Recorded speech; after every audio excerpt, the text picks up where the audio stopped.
n'avait pas énormément de grosses entreprises industrielles, il y avait beaucoup d'ateliers, notamment dans le textile, dans la charpenterie, etc. Des études de Jean-Marc Coulier, mon collègue, et de ses étudiants montrent bien que Toulouse, ce n'est pas du tout des aires industrielles. Et donc, il y a eu vraiment dans le syndicat, jusqu'au moment de la création de la bourse, une soixantaine de syndicats qui se sont réunis. Mais d'après Joseph Manel, il y a eu déjà une union syndicale en 1878, à l'occasion de la première exposition universelle de 1878, la France, universelle en 1889, où aussi le bonsoir super célèbre de 1889, à Cour Eiffel, et 1900. Donc, à ce moment-là, il y avait déjà un semblant de coordination entre les syndicats. Alors, pourquoi cette coordination? Eh bien, parce que chaque syndicat, bien entendu, avait son propre programme, ses propres pratiques, c'est-à-dire qu'il s'agissait de présenter des revendications, il s'agissait parfois d'organiser des grèves pour obtenir des augmentations de salaire, l'aménagement de du travail. C'est ce qui s'est produit, par exemple, dans le syndicat de Camino à Toulouse, en 1980, une grève extrêmement longue, et qui a été résolue grâce à Georges, qui, à ce moment-là, était d'abord l'air radical appelé Lénac, Camille Monac, qui était d'ailleurs qui était bourgeois, à savoir minotier, propriétaire foncier, grève, etc. En fait, Monac savait qu'il avait besoin, il avait des luttes politiques intenses à Toulouse, et Monac avait besoin d'encore une fois dans la classe ouvrière. Donc, il se disait deux éléments. D'une part, sur 36, il y avait 36 et sur les 36, il était divisé en 4, les 4 cantons, 9 par canton. Sur les 36, il prenait 4 ouvriers, dont certains, d'ailleurs, étaient des révolutionnaires extrêmement virulents. Par exemple, Charles II, malgré son étiquette aristocratique, était très révolutionnaire. Il faisait partie du blanquiste. Les blanquistes, c'est les révolutionnaires du 19e qui pensaient qu'il fallait vraiment renverser le pouvoir de la bourgeoisie, établir un pouvoir ouvrier et qu'après on pourrait passer à des réformes, etc. Mais tout le monde n'était pas blanquiste. Il y en avait beaucoup qui étaient plutôt marqués par Jules Guesde et Lafargue, qui eux étaient sous l'influence idéologique de Karl Marx, c'est-à-dire révolutionnaire aussi, mais demandant des délais, demandant une organisation plus, je dirais, paisible, en tout cas dans le temps de l'organisation. Et puis il y en avait qui n'étaient pas du tout politisés, qui n'avaient que des revendications matérielles. Et tous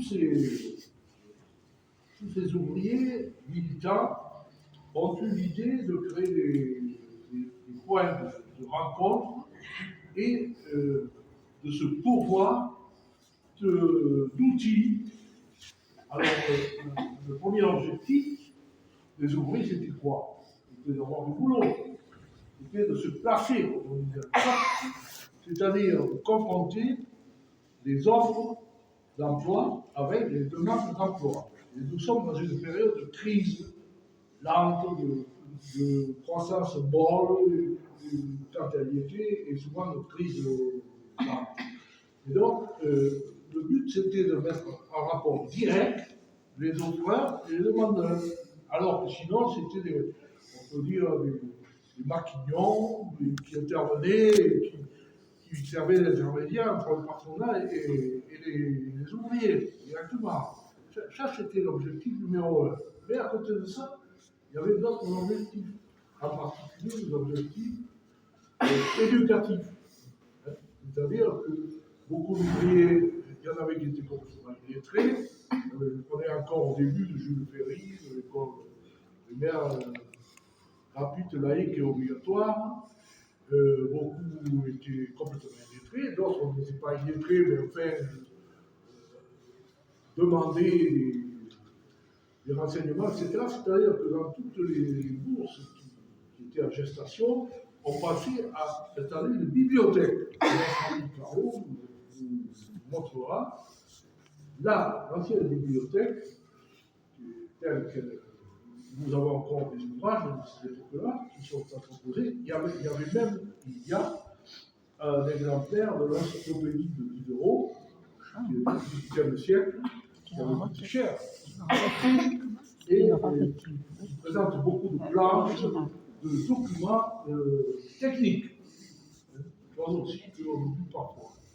Bon, et ensuite, alors, il y avait également nécessité d'avoir la possibilité de soigner les gens. Donc, très souvent, à la bourse du travail étaient affectés des avocats qui avaient des idées socialistes ou anarchistes, disons, de la gauche à l'époque, et qui soignaient gratuitement les ouvriers qui n'avaient aucune couverture sanitaire. Et également, il y avait des conflits, évidemment, entre les ouvriers et leurs patrons, ou entre telle et telle entreprise et telle autre. Et pour cela, il fallait des juristes. Et par exemple, il y a eu un juriste, dont vous verrez tout à l'heure la photo de l'époque, qui ensuite a eu une carrière importante. Dans les années 1900, c'est pas le bon. La peine importante, c'est Vincent Oriol. Il était pendant quelques années avocat des syndicats de la bourse du travail. Voilà. Donc, tout cela fait qu'à partir de 1884, les bourses du travail se constituent dans les grandes villes. Alors, il y a Paris, il y a Vierzon, alors où Vierzon a été une des caractéristiques importantes, c'est que l'homme politique célèbre de Vierzon, c'était Édouard Vaillant, qui était extrêmement remarquable, qui était à la fois médecin, architecte, c'était quelqu'un très terne au point de vue orateur, etc. Donc, c'est quelqu'un très solide au point de vue de son savoir et de son engagement, puisqu'il avait parti du conseil de la commune. Il avait réussi à être rescapé, parce qu'il y avait beaucoup de fusillés, d'exilés, etc. Et lui-même avait été exilé. Et donc, il s'est attaché à créer cette bourse du travail de Vierzon.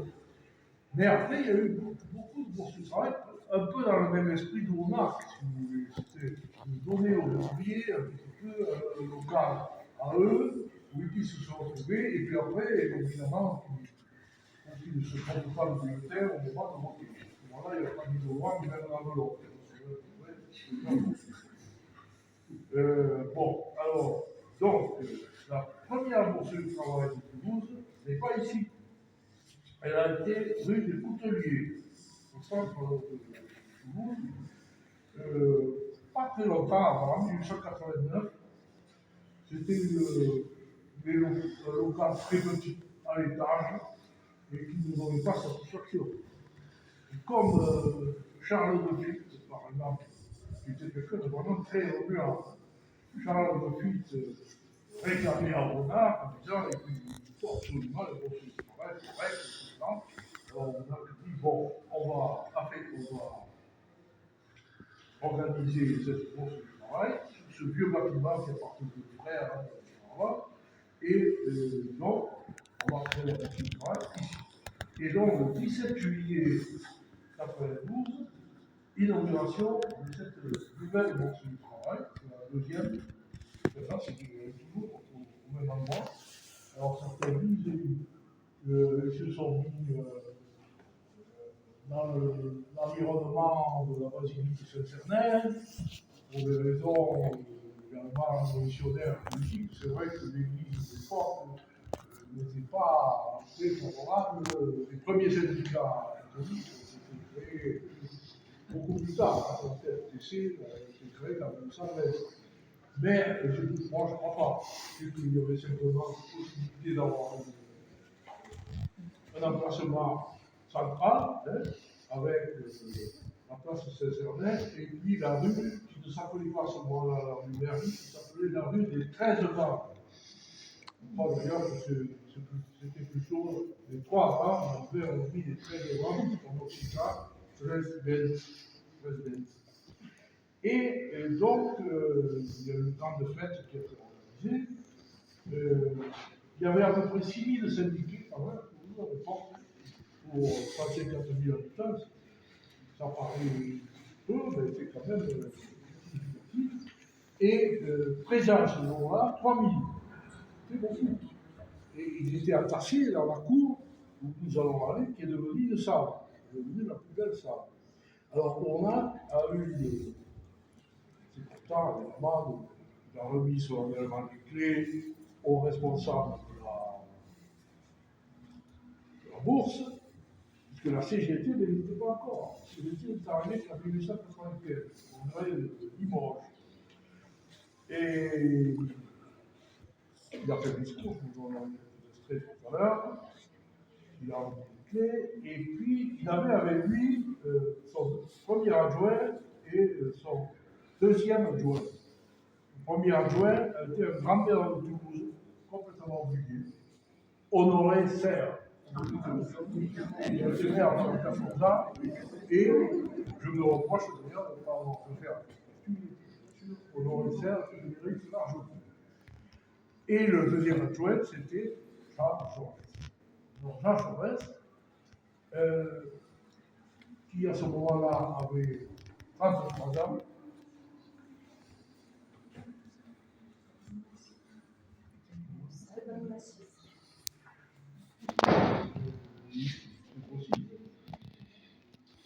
bon, alors, je vais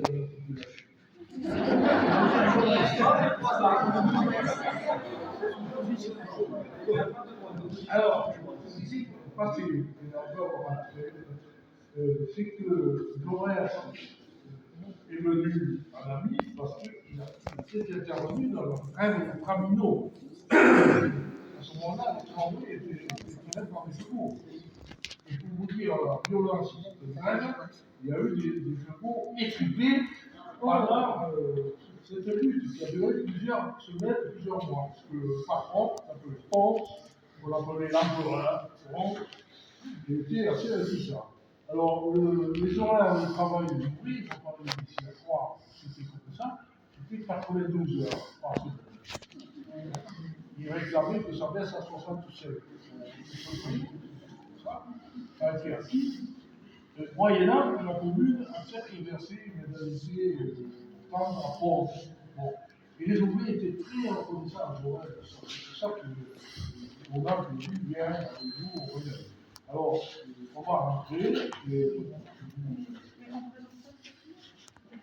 au départ, je voulais sortir. Alors, je voulais sortir.